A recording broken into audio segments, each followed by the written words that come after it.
कोई बात नहीं बच्चों, लेकिन हम इस शोर में ही करेंगे, लेकिन हम अपना वक्त ज़ाया नहीं करेंगे। हमें पता है कि हमारा वक्त कितना कीमती है। क्यों कीमती है, इस बात को एक्सप्लेन करने की भी इतनी ज़रूरत नहीं पड़नी चाहिए मुझे। यहाँ पे जिनका टारगेट नहीं ना होता वो सप्ली पे भी खुश हो जाते हैं, और जिन बच्चों का टारगेट होता है ना, उनको पता है कि हम कितने डिसअपॉइंट हैं अपने नंबर से। तो अब ये नहीं कह सकते कि आज जो रिज़ल्ट आया वो बहुत सेटिस्फाइड था, या इतने नंबर हमारे आ जाएंगे और हम सेटिस्फाइड हो जाएंगे। ऐसे ही है, सेटिस्फाइड तब होता है जब आप कोई चीज़ अचीव करते हो। जब आप कोई चीज़ अचीव नहीं ना करते तो हमेशा उसका दुख आपके चेहरे पे होना चाहिए। आगे तो चलना ही चलना, मैं ये नहीं कह रहा कि उस दुख को पकड़ लो। अगर वो दुख फील नहीं ना होगा तो उसको कवर नहीं कर पाओगे। अगर आपको चोट लगे और उसका दर्द फील ना होगा तब कभी भी उसकी मेडिसिन नहीं खाओगे। दर्द फील होगा तभी आप उसकी क्या लोगे, मेडिसिन लोगे। आप कह रहे हो कि दर्द ही नहीं आया तो मेडिसिन क्या करनी है। तो ये सिस्टम चलता है। तो आज का जो रिजल्ट था वो इतना नहीं सेटिस्फाइड था, जिससे ये इतनी खुशी का जाहिर से जवाब सर के मुंह से आ रहा है। ठीक है, क्योंकि इनकी छोटी छोटी खुशी हैं, इनको आगे का पेन नहीं फील होता। इनको पता है कि हमें दर्द हो ही नहीं सकता, और हम इस दर्द को कभी फील हो भी तो वो कभी फील ही ना करेंगे। अब इन्होंने टेस्ट दिया नहीं हुआ तो कोई बात नहीं, कह रहा है खैर सल्ला। फिर टेस्ट दिया नहीं हुआ, कह रहा है खैर सल्ला। यानी कोई एमलेस होते हैं पर्सन। और जब नंबर्स, अब सबसे पहले मैं एक बात पूछता हूँ, मुश्तबा ने करनी है सॉफ्टवेयर इंजीनियरिंग, ऐसे ही है। तो कभी कोई क्राइटेरिया देखा है कि किस यूनिवर्सिटी में तुम बैठ सकते हो कितनी परसेंटेज के साथ? तो फिर तुमने नंबर क्या करने हैं? पहले यूनिवर्सिटी का क्राइटेरिया सिलेक्ट होता है कि ये यूनिवर्सिटी इतने नंबर पे मुझे बिठाएगी। अगर ये नंबर नहीं आते तो इतने नंबर आते हैं तो ये यूनिवर्सिटी मुझे एक्सेप्ट करेगी। अगर इतने नंबर नहीं आते तो मुझे ये यूनिवर्सिटी सेलेक्ट करेगी। तो ये क्राइटेरिया ही नहीं आपका बना। और कौन सी यूनिवर्सिटी तुम सबसे पहले प्रेफर कर रहे हो पता है? तो ऐसे बच्चों ने नंबर्स करने क्या बताओ? ये तो डायरेक्शन लेस है ना। आप कहते हो जितने नंबर आएंगे बाद में देखेंगे, जिसमें मिल गया उसमें इन हो जाएंगे। ऐसे ही है ना। कोई क्राइटेरिया नहीं कि हाँ जी ये यूनिवर्सिटी सबसे अच्छी है, लम्स अच्छी है मेरे पास, ये मेरे पास वास्ट अच्छी है, कॉन्सर्ट्स अच्छी है, कायदे आज़म यूनिवर्सिटी अच्छी है, लामाइक अच्छी है। कौन सी यूनिवर्सिटी सबसे पहले प्रेफर है? पहले डिसाइड तो करो। अगर इसमें मिल जाए तो क्या ही बात है, क्या पता मैं इतने नंबर ले सकूँ। यकीन होना चाहिए। अब ये नहीं कह सकते 400 नंबर आ गया मैं किसी यूनिवर्सिटी में इन हो जाऊँ। आपने कोई यूनिवर्सिटी देखी है आगे? क्यों? तो गम किस चीज़ का होता है, हम खुशी किस चीज़ की होती है आप लोगों को? एक शख्स रहता ही फुटपाथ पे है, उसको गम और खुशी किस चीज़ की हो सकती है बता सकते हैं? अरोज, उसका गम और खुशी एक बराबर नहीं होगी। उसको जैसे लोग नजर आएंगे वो वैसा मुस्कुराने लग जाएगा, जब तन्हा होगा वो उसी हालत में वापस आ जाएगा। तो उसकी गम और खुशी एक बराबर नहीं होगी। उसको पता है कि वो एमलेस है। क्यों? ऐसा क्यों है कि अभी तक आपने ये चीज़ ही नहीं डिसाइड की हुई? कौन सी यूनिवर्सिटी आपने प्रेफर करनी है, किस यूनिवर्सिटी से आपको एंट्री से आप भी खुश होगे और आप ही खुश होगे? इतनी जल्दी भाग जाओ।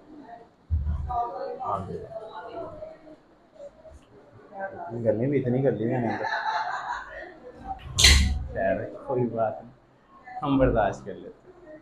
और आपने कभी सोचा विच यूनिवर्सिटी, पहले तो सब्जेक्ट डिस्टर्ब थे, तो आपको यूनिवर्सिटी देखी है कि किसी यूनिवर्सिटी में इजीली अगर आपके भी अगर 433 या 460 नंबर आते हैं तो कोई यूनिवर्सिटी सेलेक्ट एक्सेप्ट करेगी आपको? सोचा?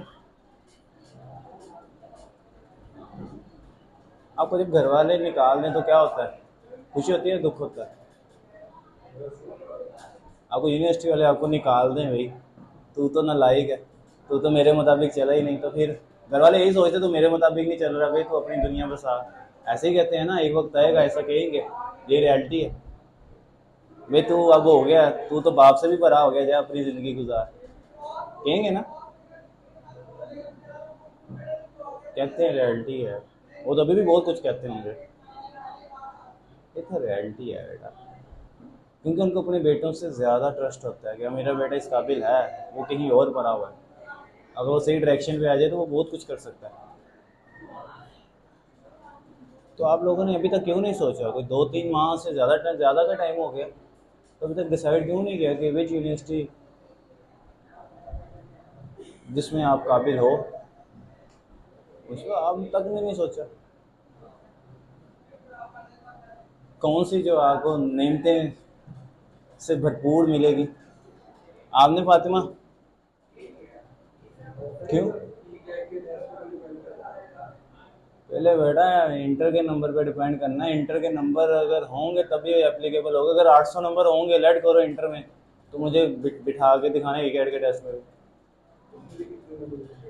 ये तो आपने सोचना है ना, हमने तो डिसाइड भी नहीं किया कि मुझे कितने नंबर चाहिए ई कैट की। और यूनिवर्सिटी के लिए बेटा ई कैट का रिजल्ट दोगे, आपके सप्ली भी ना ई कैट का रिजल्ट हो जाता है। आने पर यूनिवर्सिटी सेलेक्ट करनी है कि वो कितने नंबर मांग रही है। आई समझ? लेट करो। FMU है, फैसलाबाद मेडिकल यूनिवर्सिटी, FMC है। लेट करो, कर लिया लेट। इसको चाहिए 90.13 टोटल। इसमें 9th के नंबर भी होंगे, 10th के भी होंगे, 11th के भी होंगे और 12th के भी होंगे। इसमें इसी तरह से भी कैट का इन सब के मिला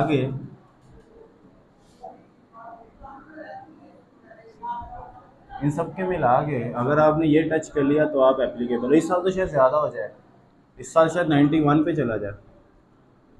8 साल आगे जाता है, पीछे नहीं आता कभी, मेरे याद रखना। और एक यूनिवर्सिटी के लिए 93 होता है, वो थोड़ा सा अपर पे होता है। ये 90 से स्टार्ट हो जाता है, वो 93 से स्टार्ट होता है, ये भी याद रखना। ये तो मैं बता रहा हूँ, आप नहीं यूनिवर्सिटी तो पहले सेलेक्ट करनी है ना। ये तो सिर्फ FMU की, अगर इससे ऊपर वाली यूनिवर्सिटी पे जाते हो तो उसके लिए मेरिट और ऊपर। अगर मोहिदीन यूनिवर्सिटी में जाते हो उस पर 95, अगर किंग एडवर्ड पे जाते हो तो 97। यूनिवर्सिटी तो आपने डिसाइड करनी है ना, या नहीं? अब इसके लिए आप सबकी परसेंटेज आपने हासिल कर ली है 8%, इससे ज़्यादा किसी की परसेंटेज नहीं है। आपने MD FMC के लिए 8% हासिल कर ली है, पीछे कितनी परसेंटेज रह गई है? 83 रह गई। 83 रह गई, इसमें एंट्री लेनी है।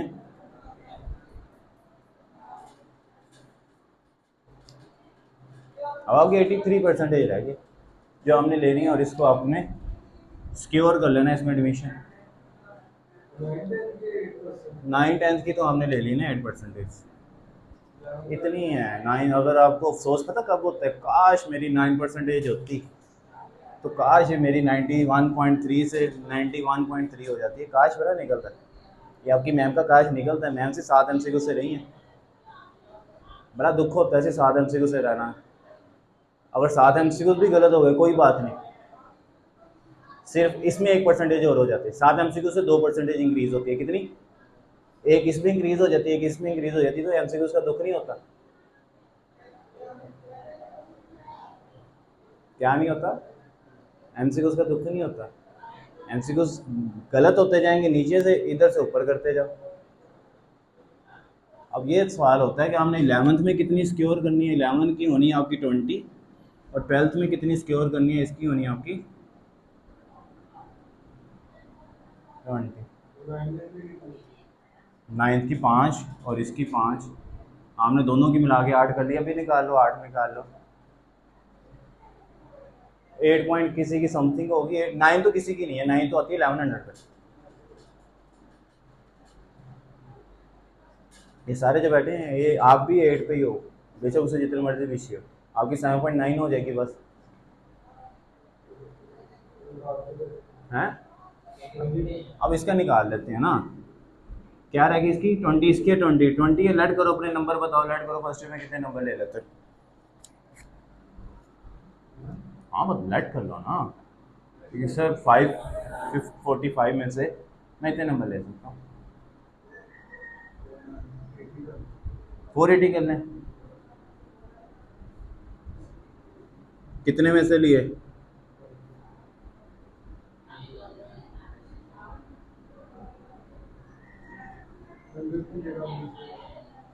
डिवाइड करके मल्टीप्लाई करो जल्दी। आई थिंक 3% करवा दी अपनी यहाँ से, 3% करवा दी।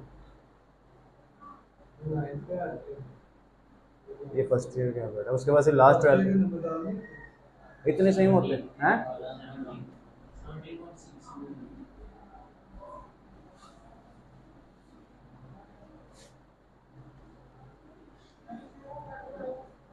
आपकी मैम 1% से रही है, फिर 2% से आदम से गुजर रही है।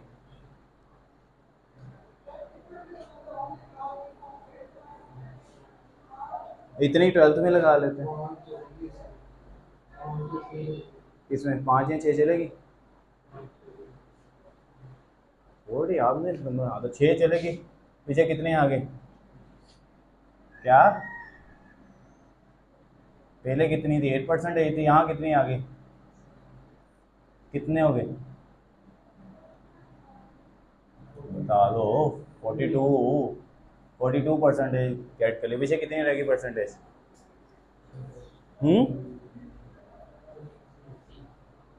50 रहेगी ना।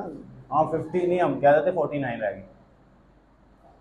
अब ये क्या, ये तो आ ही नहीं सकती कभी 50 में से। एमडी के ऐड की कितनी है पीछे?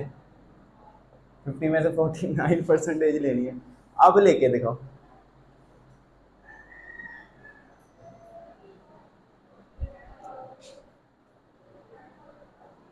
अब लेके दिखाओ, पॉसिबल है? पॉसिबिलिटी कहाँ है? अगर ये नंबर अच्छे होते जाएं, ये उतनी परसेंटेज, ये परसेंटेज उतनी कम होती जाएगी। अभी तो मैं कह रहा हूँ लोग किंग एडवर्ड में लेते हैं, किंग एडवर्ड में सिर्फ और सिर्फ 13 डॉक्टर जाते हैं और हद 18 सीटें होती हैं।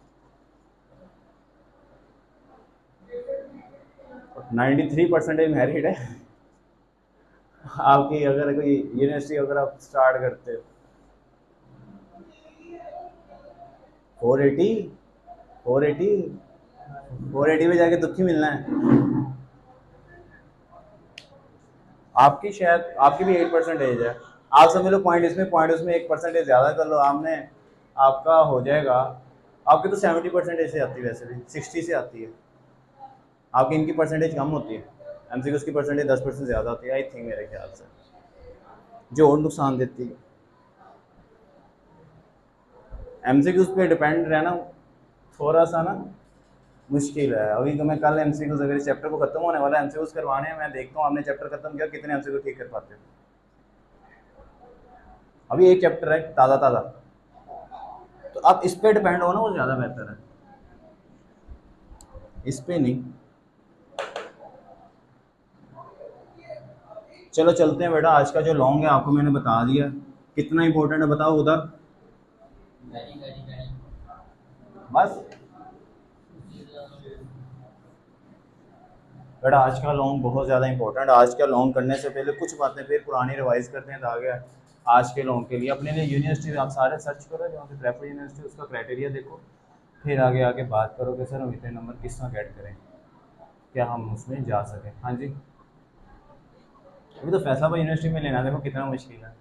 और सबसे ये नहीं कि हायर लेवल पे, नीचे वाले लेवल पे समझाते, फिर CMH है, फिर आपकी UH है, फिर आपकी किंग एडवर्ड है, मोहिदीन है। अच्छी यूनिवर्सिटी अच्छे फ्यूचर को बताती है, और नॉर्मल यूनिवर्सिटी आपको फिर बस डिग्री के लिए लेके जाती है। क्या बना? कितनी निकली? 8.6 आ था ना तुम्हारी, 8.6 हो गया। तुम 1% एक्स्ट्रा कर लो ना अपने, उधर से 48% कर लो। अच्छा बच्चों, आज का टॉपिक है जी हमारा सिंपल पेंडुलम। मैंने कहा था कि किसी को पीछे में से कोई भी टॉपिक ऐसा जो आपको डिस्टर्ब कर रहा हो याद करने में, लिखने में, या कोई पॉइंट जो आपको समझने में मुश्किल दे रहा हो, वो आज मुझसे कर सकते हो अभी के अभी, क्योंकि हमने आज कि कुछ ना कुछ तो रिवाइज किया ही हुआ है ना पिछला सारा। तो अगर कोई भी क्वेश्चन आपके जहन में चल रहा है तो आप इजीली वो पूछ सकते हो कि सर इसमें मुझे ये चीज़ बता दें। फिर एमसीक्यूज में मुझे ना कहना कि सर ये क्या हो गया वो क्या हो गया हैं। सिंपल पेंडुलम, मुझे लगा कह रही दोबारा बोल दें। मैंने कहा मुझे बार बार सुनना चाहती है। दरवाज़ा खोलूंगा ना, मुझे पता है गर्मी है, लेकिन बाहर से जो गर्मी आ रही है वो बर्दाश्त ही नहीं होनी। ठीक है सच बात, चले गए, उन्हें 2 मिनट के लिए भेज दो।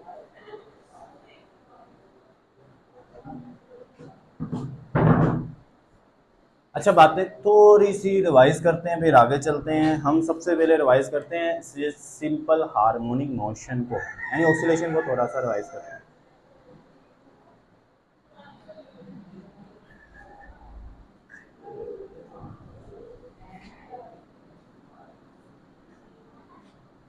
हम वो ऑब्जेक्ट डिस्कस कर रहे हैं जो ऑक्सीलेशन कर सकते हैं, ऐसे ही। हमने पहले सर्कुलर मोशन को किया डिस्कस, वो ऑक्सीलेशन कर रहा था।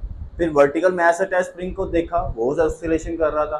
फिर हमने देखा हॉरिजॉन्टल मास अटैच स्प्रिंग को, वो कर रहा था। आज हम देखेंगे कि सिंपल पेंडुलम भी ऑक्सीलेशन करता है। करता है, ये तो पता है आपको। अगर मैं पूछूं कैसे, वो आज हम डिस्कस करेंगे। इम्पोर्टेंट है, बहुत ज़्यादा इम्पोर्टेंट है। मैं मानता हूँ कि इस बुक का जो सबसे ज़्यादा इम्पोर्टेंट लॉन्ग और इम्पोर्टेंट पार्ट और इम्पोर्टेंट कंसेप्ट है वो इसी का ही पार्ट है। पहले इसको समझ लेते हैं। यहाँ पे एक मीन पोजीशन डिसाइड की जाती है, उसकी जो रेस्ट पोजीशन होती है। इस स्प्रिंग की जो रेस्ट पोजीशन है उसको क्या डिसाइड किया जाता है कि वो उसकी मीन पोजीशन है। तो यहाँ पे बेटा इसकी मीन पोजीशन पे एक्स क्या होता है, 0। जैसे मैं फोर्स अप्लाई करता हूँ तो ये ऑब्जेक्ट डिस्प्लेस करके कहाँ पे आ जाता है, अपनी एक्सट्रीम पोजीशन पे आ जाता है। ये इसकी एक्सट्रीम पोजीशन है। मैंने यहाँ पे क्या अप्लाइड की, फोर्स अप्लाइड की। तो इसकी जो फोर्स अप्लाइड थी वो किसके इक्वल थी, डिस्प्लेसमेंट के। जितनी फोर्स अप्लाई करोगे स्प्रिंग मास अपने मीन पोजीशन से उतना ही दूर होता जाएगा, उतनी एक्सट्रीम पोजीशन पे जाता जाएगा, वो आएगा ये। लेकिन इसके अगेंस्ट एक रिस्टोरिंग फोर्स क्या आ जाती है, ऑब्जर्व को मिलती है। कौन सी रिस्टोरिंग फोर्स, जो प्लस फोर्स की क्या होती है, ऑपोजिट होती है। तो इसलिए इसको माइनस के एक्स से रिप्रेजेंट किया जाता है। और इस पे ग्रेविटी क्या थी, 0। यहाँ पे ग्रेविटी की कंसिडरेशन क्या थी, 0। यहाँ पे ग्रेविटी को तो नहीं ना डिस्कस किया, किया कभी डिस्कस। और यहाँ पे ग्रेविटी क्या थी, निगलेक्ट थी। और ये जो मैथ था, ये जो स्प्रिंग मैथ सिस्टम था, ये क्या था, फ्रिक्शन लेस था। और ये टू और फ्रो मोशन ऑक्सीलेशन कहलाती है। और यहाँ पे जो एक्सेलरेशन था वो ऑलवेज क्या था, टूवर्ड, टूवर्ड क्या था, मीन पोजीशन के। और ऑलवेज डायरेक्टली प्रोपोर्शन था डिस्प्लेसमेंट के। और क्या था, ऑलवेज डायरेक्टली प्रोपोर्शन था displacement but in opposite direction. Clear है। सिंपल पेंडुलम का कंसेप्ट देने से पहले मैं ऐसे सिंपल पेंडुलम की कुछ बातें बता दूं। आई होप कि आपने 10th के अंदर की भी होंगी, वही बातें बता दूं, फिर मैं चलता हूं सिंपल पेंडुलम के अंदर। ठीक है, इसको मैं करता हूं रेस। चलते हैं जी आज के टॉपिक की तरफ। आज का टॉपिक है जी सिंपल पेंडुलम। सिंपल पेंडुलम में बेटा क्या होता है, सबसे जो पहला पॉइंट है वो हमने लिख लेना है। ये बातें लॉन्ग के अंदर तो नहीं लिखी जाएंगी, वेट कर लें 10 मिनट, अभी 10 मिनट वेट कर लें। अब इसमें जो पहली बात है, जो फॉर सिंपल हार्मोनिक मोशन कब होगा, जब theta is very small. Theta क्या हो गया, सबसे छोटा होगा in simple pendulum from simple harmonic motion के लिए। सिंपल पेंडुलम के अंदर क्या होगा, पेंडुलम के अंदर थीटा क्या होगा, वेरी स्मॉल होगा। अगर थीटा ग्रेटर देन हुआ 4 के, तो वो क्या करेगा, वो ऑक्सीलेटर होगा।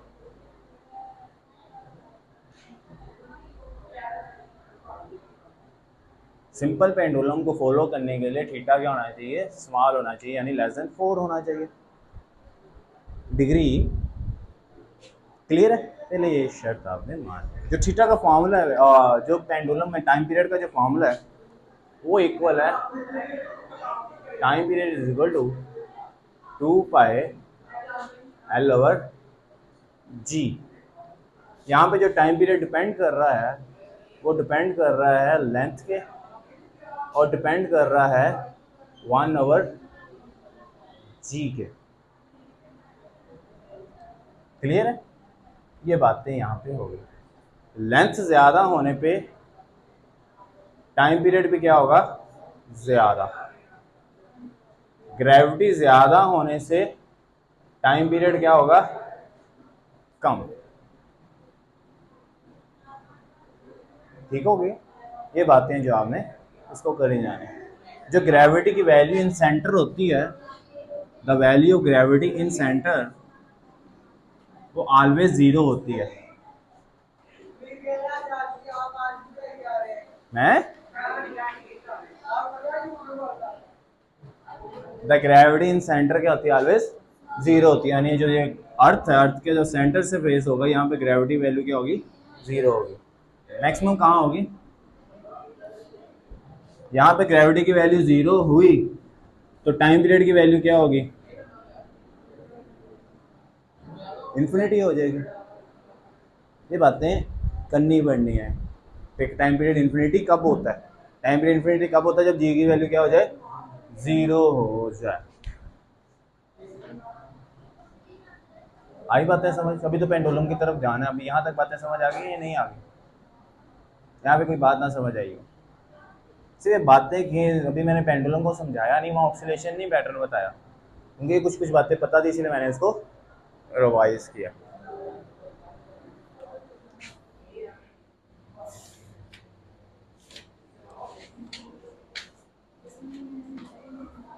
इसको रेस करूं? अब चलते हैं सिंपल पेंडुलम की तरफ।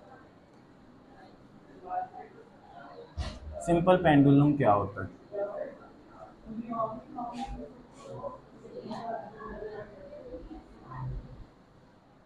अब ऑक्सीलेशन करवाने के लिए दो फोर्स थी, एक तो अप्लाई फोर्स थी, एक रिस्टोरिंग फोर्स थी।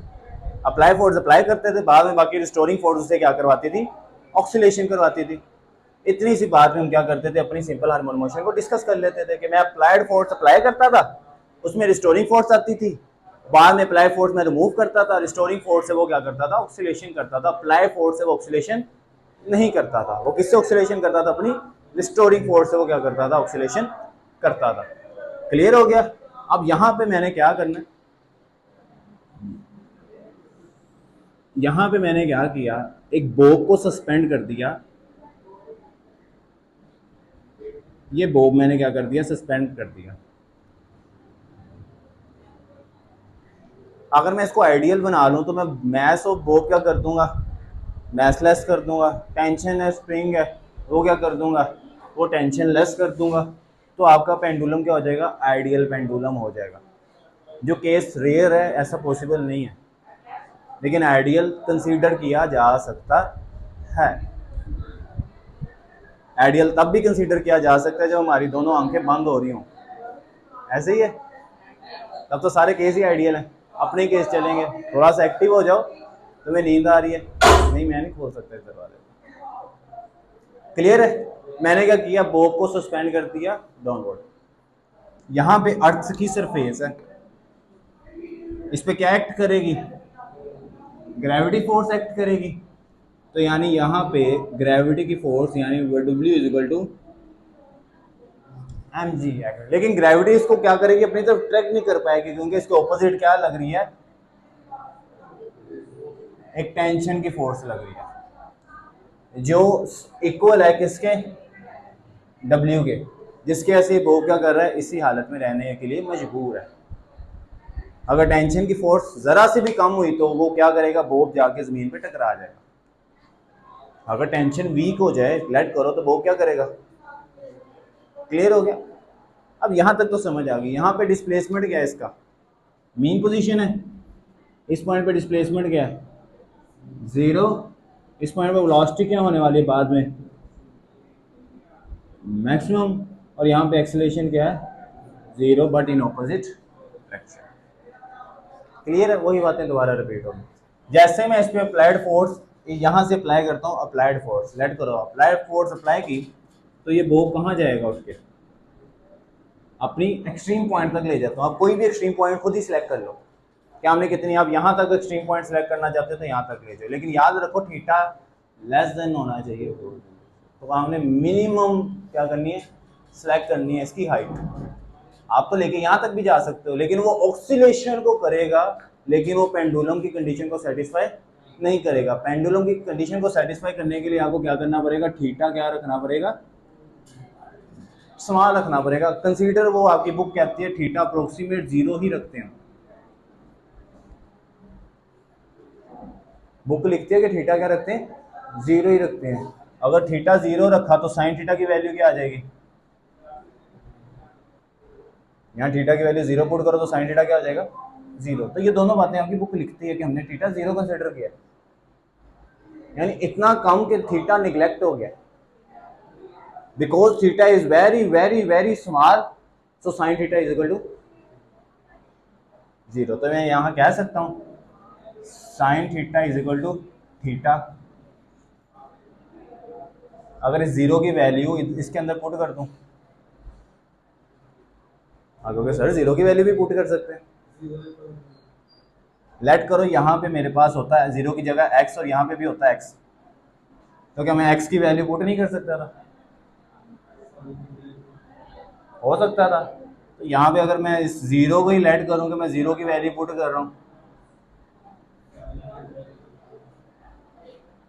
कर सकते हैं, मैथ है, कुछ भी कर सकते हैं, यहाँ पे करेंगे।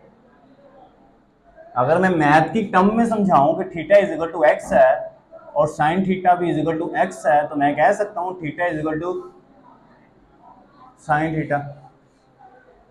ये इन टर्म ऑफ मैथ के अंदर कितना इजीली इसको मैं बता सकता हूं। तो इसी तरह अगर मैं कहूँ थीटा इज इक्वल टू 0 है और sine theta is equal to 0 है, तो मैं कह सकता हूँ sine theta is equal to theta. चलो अभी तक तो इसको मैं बात ही नहीं कर रहा, अभी तो पेंडुलम को थोड़ा सा आसान करने की कोशिश कर रहा हूँ ताकि आपको मुश्किल नहीं है, लिखा भी आसान है, समझना भी आसान है।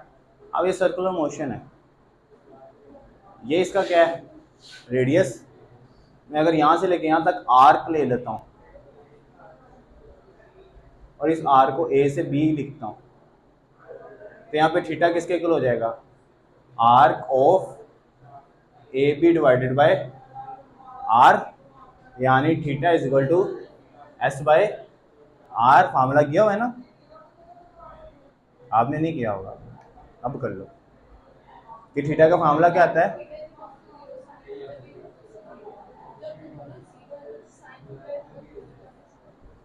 ये अच्छी बात पूछी है, आई होप कि मैं समझाने में नाकाम रहा। आ जाओ इधर, theta is equal to x, sine theta is equal to x, क्या ये लिखी जा सकती है, ये टर्म लिखी जा सकती है, यस या नो। अब मैथ का बड़ा प्यारा रूल है, जो चीज सोल्व नहीं ना तो चीज फर्ज कर लो, फर्ज कर लो ये 0 भी x है, ये भी 0x है, तो क्या ये टर्म लिखी जा सकती है, 0 एक वैल्यू है ना, अगर एक वैल्यू दूसरी वैल्यू के इक्वल है तो थर्ड वैल्यू उसी वैल्यू के इक्वल नहीं हो सकती। 0 को 0 ना तो 0 को 0 समझोगे तो 0 ही रहोगे, 0 को वैल्यू दो, इस बार वैल्यू दो 0 को, और जब 0 को वैल्यू दोगे तो वो टर्म आ जाएगी। आई समझ, अगर 0 को वैल्यू नहीं दोगे तो फिर कुछ भी आगे तक नहीं जाऊंगा मैं, क्योंकि आगे सोल ही थीटा से हो रहा है। इसकी समझ आ गई, इस मामले को हमने 5 मिनट के अंदर किया था मेरे ख्याल से, समझ आ गई। यानी अगर ये वाली डायग्राम मैं बना लूँ, कौन सी डायग्राम, ये और ये, तो यहाँ पे मेरे पास थीटा वैल्यू आ जाएगी, कहीं से ये डायग्राम सेटिस्फाई कर लूँ मैं। आधी डायग्राम जैसे वो देखो, एक आर्क नजर आ रही मुझे, आ रही है आर्क नजर, यानी मेरे पास एस तो आ गया, क्लियर है। चलो अभी ठहरो, आगे चलो। जब मैंने यहाँ से फोर्स अप्लाई की तो मैं टी को इसको खत्म करता हूँ, तो यहाँ पे जो सस्पेंड जो थी, जो टेंशन की फोर्स थी, वो क्या लगती है इसके ऑपोजिट, क्लियर है। और यहाँ पे ग्रेविटी की फोर्स उसके ऑपोजिट, क्योंकि हमेशा ग्रेविटी की फोर्स टेंशन के ऑपोजिट ही लगती, क्लियर है। लेकिन बोब वापस आ रहा अपनी रिस्टोरिंग फोर्स की वजह से, और जो यहाँ पे रिस्टोरिंग फोर्स लग रही है वो kx की बजाय वेट के इक्वल लग रही है, ओके। वो क्या लग रही है इसके डिस्प्लेसमेंट की बजाय कहाँ लग रही है, उसके मैस और ग्रेविटी के डायरेक्टली रिलेशन के साथ लग रही है, जो बनेगा साइन थीटा लेकिन ऑपोजिट डायरेक्शन में। कैसे बनेगा मैं ये भी बताता हूँ। यहाँ पे बॉडी क्या कर रही है, किस डायरेक्शन में, यहाँ पे वेट क्या है, डाउनवर्ड। यहाँ पे कोई एंगल बना एंगल, यहाँ पे W इक्वल टू mg वो था, यहाँ पे W किसके इक्वल होगा, mg कुछ एंगल के इक्वल होगा, और ये एंगल साइन थीटा के इक्वल होगा, कोस थीटा के इक्वल होगा। अगर वर्टिकल हो तो साइन थीटा, हॉरिजॉन्टल हो तो कोस थीटा। तो मैं इधर कोस थीटा लिख लेता हूँ, मैं आपको हॉरिजॉन्टल इसको सेटिस्फाई कर देता हूँ बस। अब ये डायग्राम आपको नजर आ रही है, ये डायग्राम बनी हुई है। अगर मैं इसको प्रोजेक्शन बनाऊं तो इसका प्रोजेक्शन ऐसा बन सकता है। और जो ये वाली प्रोजेक्शन अगर मैं इसको ऐसा बनाऊं बन सकता है। तो ये क्या बना, mg cos थीटा। ये क्या बनेगा, mg sin। ये बातें बस समझनी है कि यहाँ पे टेंशन के अगेंस्ट वेट लगेगा mg, एक डाउनवर्ड भी तो वेट लगेगा, इसको मैं डाउनवर्ड ही कर देता हूँ, ऐसे सेम कर देता हूँ। एक लगेगा बिल्कुल against mg, w is equal to mg, और एक क्या लगेगा बिल्कुल डाउनवर्ड लगेगा, वो किसके इक्वल लगेगा, w is equal to mg cos theta. लेकिन इस कंडीशन से उसने किस कंडीशन में आना है, इस कंडीशन में आना है। कहाँ आना है उसने, वापस अपनी इस कंडीशन में आना है। तो इस कंडीशन से इस कंडीशन में आने के लिए उसको क्या ट्रैवल करना पड़ेगा, यहाँ से ट्रैवल करना शुरू करेगा एंगल, यहाँ से एंगल ट्रैवल करेगा, और यहाँ से यहाँ तक आने के लिए वो क्या करेगा, W is equal to mg sin theta. और यही जो ऑपोजिट होगी, यही तो मैंने रिप्रेजेंट किया है, F r is equal to minus mg sin theta. यही इसकी रिस्टोरिंग फोर्स होगी जो इस ऑब्जेक्ट को वापस लाएगी। क्या इसकी रिस्टोरिंग फोर्स ये वाली है जो इसको ला रही है, क्या रिस्टोरिंग फोर्स ये वाली है इसको जो ला रही है, ये तो अप्लाइड है ना। उसकी रिस्टोरिंग फोर्स वो है जो उसको वापस अपनी मेन पोजीशन की तरफ ला रही है। वो कौन सी फोर्स है, mg sin थीटा। मैं यहाँ mg sin थीटा भी कह सकता हूँ, मैं W is equal to minus mg sin theta भी कह सकता हूँ। मैं यहाँ पे और क्या कह सकता हूँ, मैं यहाँ पे कह सकता हूँ tension is equal to minus mg नहीं साइन थीटा। एक छोटी सी बात को समझ रहे हैं अभी हम, ऐसे ही है, आ रही है समझ, थोड़ा सा टाइम लग रहा है, ऐसे ही है। तुम्हें तो नींद आई, आंखें झुका ली है ना, हम पढ़ाते ही ऐसे, आधी तो नींद इधर ही पूरी कर देते हैं, और क्या चाहिए लाइफ में आपको, घर जाके हम ही सोते हो। बस गर्मी खत्म हो जाए फिर तो अच्छी नींद पूरी कराऊंगा, तो आधी गर्मी नहीं सोने देती। चलो, कोई मुश्किल तो नहीं लग रहा, तो लग रहा है, बात तो एक ही है, बस इधर फोर्स किस में कन्वर्ट हो गया है, mg sin थीटा के अंदर। बस इसको समझने के लिए मैंने थोड़ा सा पैटर्न दिया। रेस करो इसे,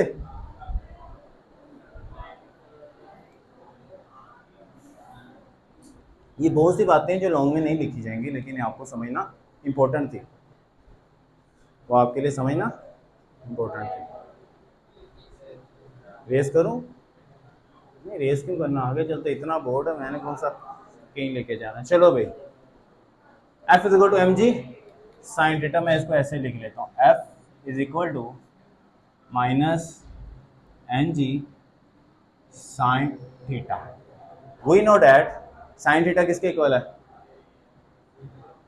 थीटा के। तो मैं लिख सकता हूँ F is equal to minus mg theta if sin theta is equal to approximate is equal to 0 is equal to theta.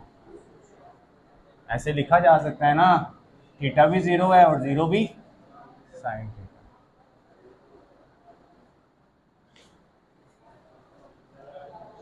Four degree से ग्रेटर देन नहीं कर सकते सिर्फ पेंडुलम में, कर दिया तो समझ लो मेरे पास वापस आ जाना। आ रही है समझ। यहाँ पे न्यूटन सेकंड लॉ क्या कहता है, बता सकते हो मार्क, कहता क्या है, सिर्फ एफ में कह के चला गया, अगर कहता क्या है, कुछ नहीं, तुमसे बातें नहीं करता। हुदा को पता होगा, हुदा क्या कहता है? हुदा न्यूटन साइकिल लॉ क्या कह गया? आपको इतना तो पता चल गया, न्यूटन साइकिल लॉ कह गया हमें।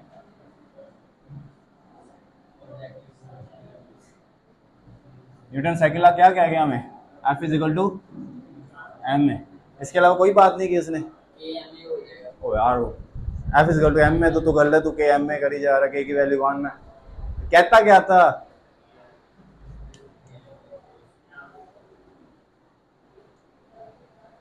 नहीं पता। Acceleration always directed to the force and inversely proportion to the mass in Newton cycle law. क्या एक्सेलरेशन हमेशा फोर्स के डायरेक्टली प्रोपोर्शन होगी और मास के क्या होगी? इनवर्सली प्रोपोर्शन होगी। न्यूटन साइकिल लॉ ये कहता था बेटा, उससे ही F is equal to M में आया। क्लियर? मैं यहाँ पे पुट करूँ तो क्या चीज़ बनती है? यहाँ पे आ जाओ। यहाँ पे अगर मैं पुट करूँ तो मेरे पास बनेगी M A minus M G theta. मैथ मैथ से काटो तो क्या बना? A is equal to minus ji theta. Clear? Instantaneous acceleration मुश्तबा दो उसका मुझे फॉर्मूला ये लिखते जाना। इसके नीचे पुट कर रहे हैं तो आप वो पुटिंग करते हैं, बाकी मैं लूँगा आपको लिख के दे दूंगा।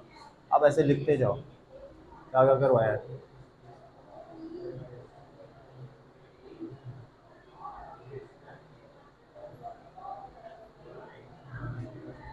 ये क्या कहता था? बुक खोलो, कोई बात नहीं बेटा, चीटिंग करना ऐसे हमारे भी महारत होता। बंद करो।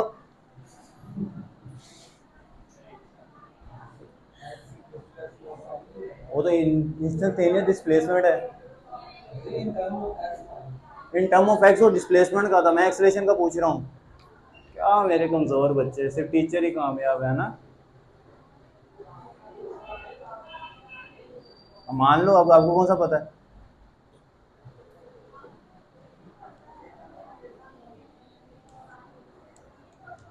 अब ये पुट कर दूं, इक्वेशंस का नाम देते जाओ, पुट करते जाओ। Put in equation this this with this name.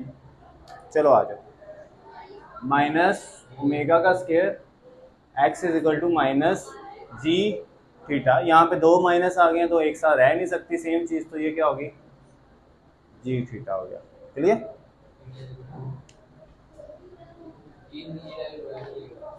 हैं? अपने से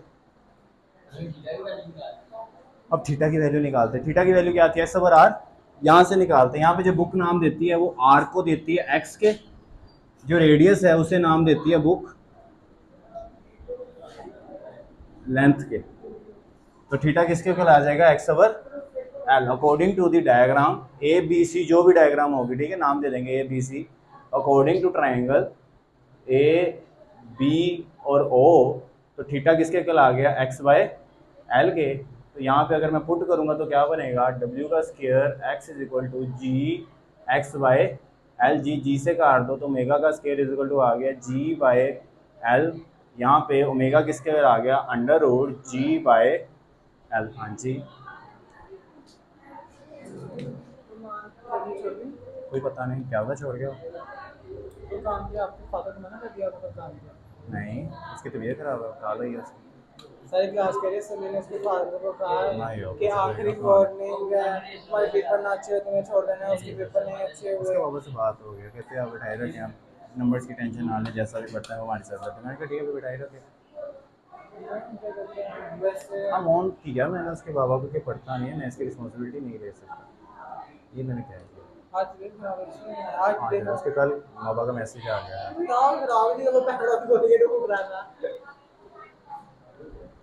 यहाँ तक क्लियर है?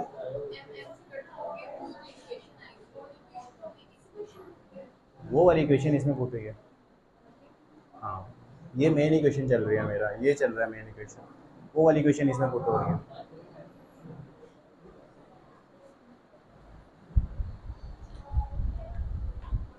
क्लियर? आगे चलें? करो फिर गाड़ी स्टार्ट, हम चलते हैं आगे। रेस करूँ? डायग्राम इतनी थी, डायग्राम का आगे इसके अलावा कोई सीन नहीं है। ये डायग्राम थी आपकी कौन सी? टू एंड फ्रो मोशन की सिंपल पेंडुलम के अंदर। ओ डब्ल्यू की वैल्यू आ गई। एंगुलर फ्रिक्वेंसी बता सकता है कौन क्या होता है? जी एंगुलर फ्रिक्वेंसी बताओ रोज, आपकी मुस्कुराहट है ये सबसे पहले, जल्दी। एंगुलर फ्रिक्वेंसी क्या होता है बेटा? एंगुलर फ्रिक्वेंसी ओमेगा से रिप्रेजेंट होता है the angular displacement of any element in wave form in per unit time, this is called angular frequency. याद करवा, यही बोर्ड के सामने होने रहा है। हो यार, फिर ये ऐसा किया ना आप लोगों ने, ये शिट शिट नहीं चलने वहाँ पे। ये एंगुलर फ्रिक्वेंसी बुक की डेफिनेशन है, शॉर्ट डेफिनेशन। तो एक ही चीज़ 600 दफा रिपीट करता हूँ, आपके दिमाग पता नहीं कौन सी घास चढ़ने गए हुए हैं। और घास कौन चढ़ता है? डंगर।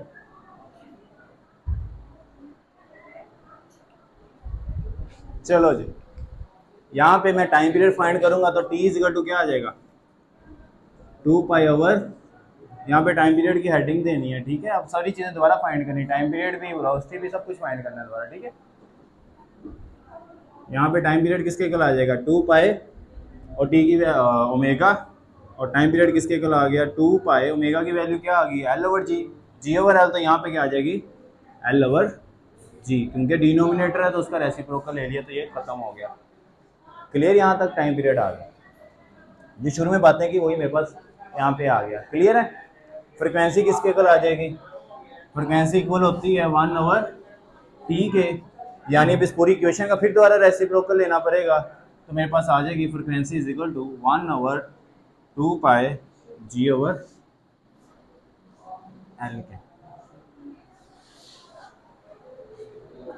एक इम्पोर्टेंट एमसीक्यूज बेटा जो बच्चे पूछते भी हैं और आपकी बोर्ड में आता भी है, एक दो एमसीक्यू डिस्कस कर लूँ क्या?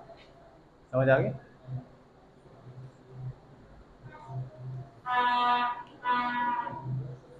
किस्मत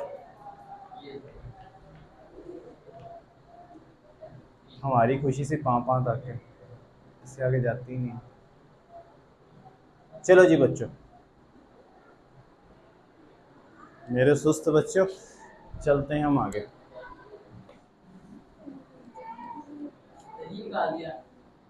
क्या निकाल दिया? चलो जी बच्चों, एमसीक्यू देख लेते हैं। टाइम पीरियड कराची के अंदर ज़्यादा होता है, जी की वैल्यू कराची के अंदर ज़्यादा होती है एज़ कंपेयर टू इस्लामाबाद या मरी हिल्स। ठीक हो गया? इसीलिए टाइम पीरियड इसका क्या होता है? कम होता है किसकी निस्बत?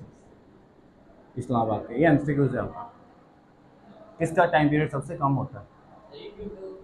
कराची के या इस्लामाबाद के? में देते हैं। तो ये एमसीक्यू से आपका बोर्ड के अंदर पूछा गया। आपका शॉर्ट क्वेश्चन पूछा जाता है बुक में, शॉर्ट क्वेश्चन ये है नहीं है, लेकिन ये पूछा जाता है कि टाइम पीरियड फाइंड करो सेकंड पेंडुलम का, फ्रिक्वेंसी फाइंड करो सेकंड पेंडुलम की।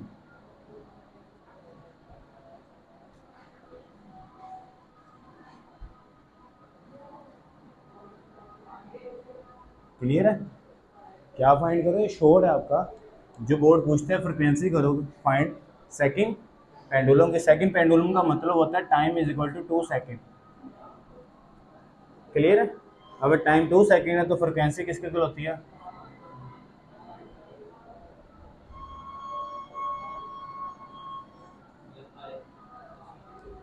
इसी तरह वो पूछता है लेंथ फाइंड करो सेकंड पेंडुलम की।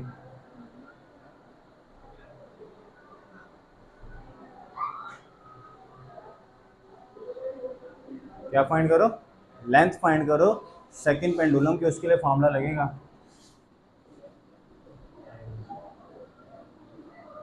ठीक है? और ये लेंथ फाइंड करनी है जो कल आपने मुझे लिख के और चेक भी करवानी है, इसकी लेंथ सब ने अपनी अपनी करनी है, वैल्यू पुट करनी है टाइम की और आकर टाइम टू